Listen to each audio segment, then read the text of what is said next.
I'm not making that proposal. That seems extreme. But I'm also not happy about adding an additional $300,000 to the budgetary reserve account after we adopted the tentative budget a few weeks ago.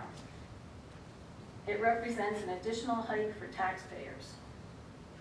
We have people suffering out there, and I think a fair compromise, in fact a more than fair compromise, would be to not increase the budgetary reserve account by this additional $300,000 and to only raise taxes by the 1.4 index, 1.4% index. And I've heard that doesn't amount to a lot of savings for individual taxpayers. However, I think psychologically there is a big difference between a 1.8% tax increase and being able to hit a 1.4% tax index.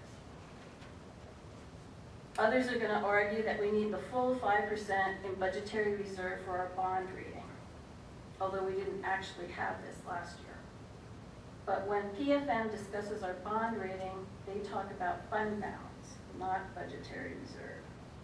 At the end of the year, the difference between our revenue and spending, including any money in the budgetary reserve account, gets closed out to fund balances. To fund balance. And if you look at what we've done historically, many of our fund balances have been exceeding estimates by about $2 million. If we look at the 2009, 2010 actuals, that's actually all we have. I also brought my last year's budget book, which has the actuals for 2000, which has the budget for 2009, 2010. And when you compare and look at the fund balance, you see that it's $10 million actual at the end of 2009, 2010. And that's close to 10% of our budget. It is fund balance that affects our bond rating, and I seriously doubt that a slight reduction in budgetary reserve by $300,000 will impact our bond rating in any significant way. Reducing the budgetary reserve by $300,000 means we reduce it from 4.8% to 4.3% of appropriations. And I suspect that even if this were to impact our bond rating, it would be favorably offset by our large reduction in spending, which we were able to achieve for the coming year. And if we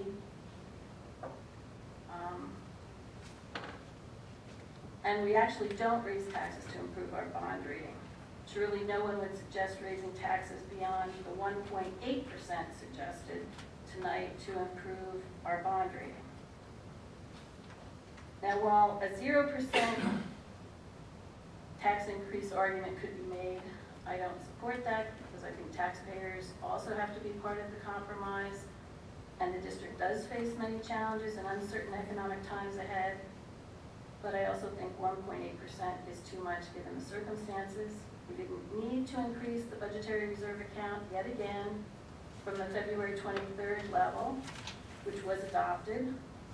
And consequently, I wish to amend the motion to have the tax increase be changed to equal the 1.4% index, or roughly 0.63 mils above last year's millage, which comes out to 45.95 mils by my calculations, and to adjust the budgetary reserve account back to roughly the level of that of the tentative budget adopted in May to make up the difference. Is there a second? All right. First, I believe we need to have Ms. Certable, before we have discussion on that motion, state whether or not those numbers are accurate in what they would do to the budget. Because I don't know that $300,000 reduces our tax increase down to from 1.8% to 1.4%. The index. It removes the percent down. Yeah, it does. We talked about it this afternoon. I didn't talk about this afternoon. First of all, Mrs. Gannon stated the correct figure for the millage. That would have to be for the 1.4% increase. She emailed me earlier today regarding reducing the budgetary reserve. And I gave her some figures.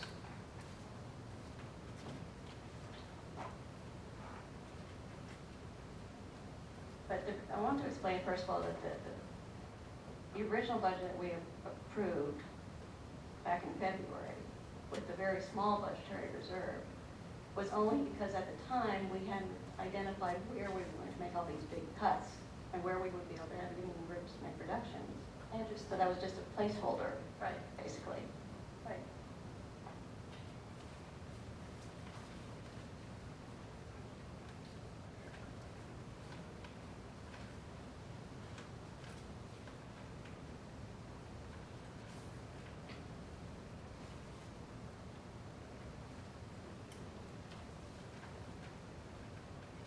So to reduce the tax rate to the index, we would reduce the real estate tax line by $332,692.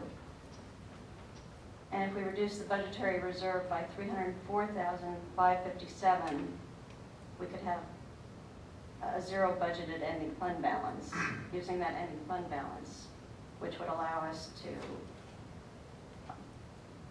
only increase the 1.4% index. Mr. Earnshaw. Well, I'll come right out and say I'm completely opposed to this proposal, and I'll go through a number of reasons why.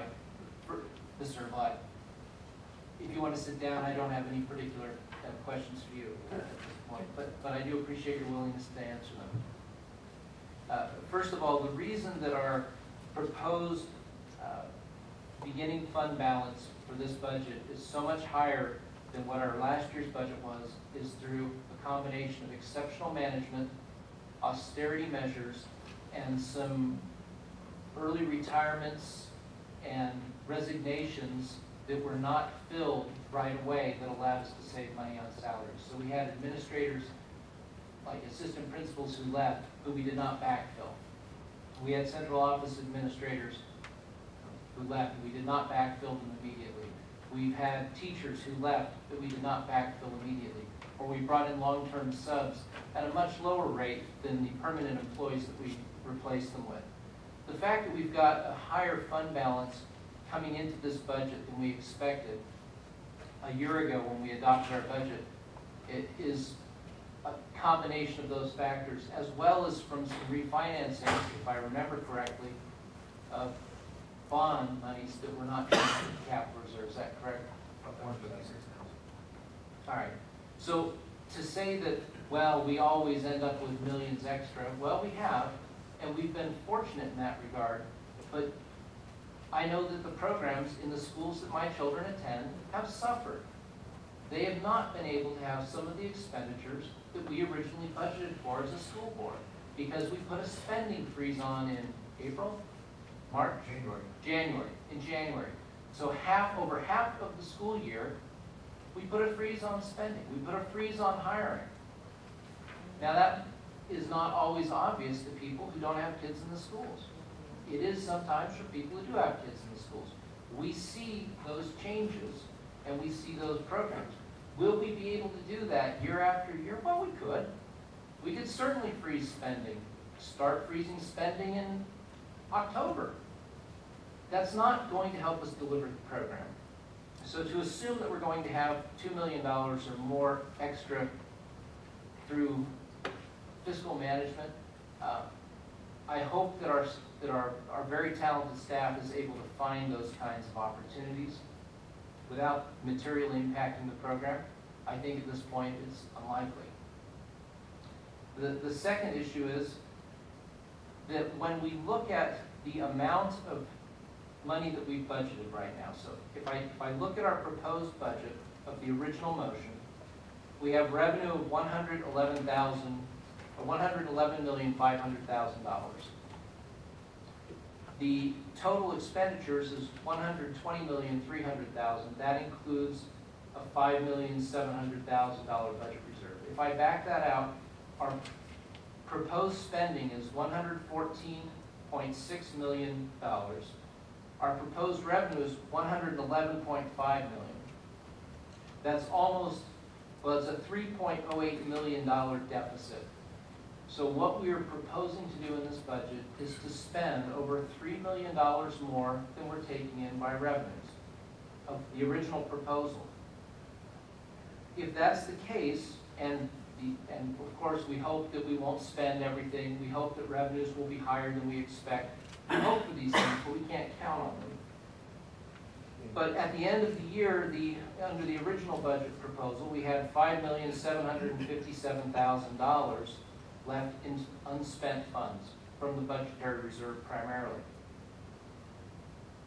Assuming that our revenues are relatively flat going into next year. Now, of course, this year they were down 1.1%, even after a 1.8% real estate tax increase. But assuming that the state does not cut any additional funding, which I think is an unlikely thing to happen, and assuming that we don't have any increase in expenditures. This year we actually have a 0.4% reduction in expenditures. So let's assume, for the sake of argument, that we're somehow able to keep our spending flat another year and our revenues flat, which we weren't able to do this year. Then we would end up taking that $5.75 million fund balance, spending it down an additional $3 million. That means the following year, there is no money to make up that gap in that reserve. By doing what we've done, and we expect a difficult budget year next year, we're going to have to take money out of the fund balance next year, of these unspent funds, to make our budget work next year. We will not be able to do that beyond that point. And if we continue to, and I'm not talking about making our bond rating better, I'm talking about having a very real impact on this district 2 years down the road. If we do not put this 1.8% budget in place, that puts us even further behind for next year, and even further behind the year before, even assuming the very best of circumstances. We've already heard that our average class sizes is going up in the elementary schools to about 28, I think you said? 27, 28. 27, 28. Right now it's 25. So that's about a 10% increase in class sizes from 25 to 27 and a half. We want to have another 10% increase in class sizes next year simply to maintain where we are today. I don't. Do we want to then have, if the state cuts funding further, if they do eliminate our ability to raise taxes above the index without exceptions, we might be able to have a 0.9% tax increase. In this circumstance, that would mean, and assuming other factors stay equal, our revenues are going to go down again. This budget as it stands with a 1.8% increase is putting our future at risk. And I'm really concerned about next year and the year beyond. And I'm completely unwilling to jeopardize it further by having a further symbolic tax reduction to get down to the millage rate. I think that is imprudent in the extreme, and I will not support that in any way. Thank you. All right. Anyone else? Mr. Richwine? I also oppose this, but I think it, excuse me, I believe there's an issue here that we're talking about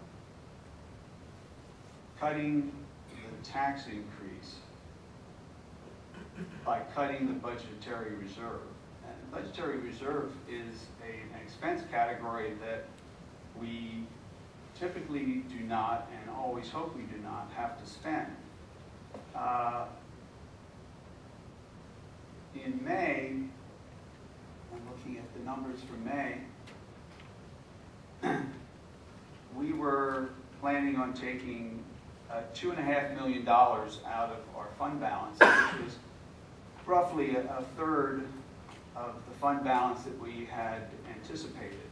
Now that is a higher number with the new set of numbers in June, and we are still taking out a little over a third of that fund balance, which means we have this later budget. We're taking out, you see,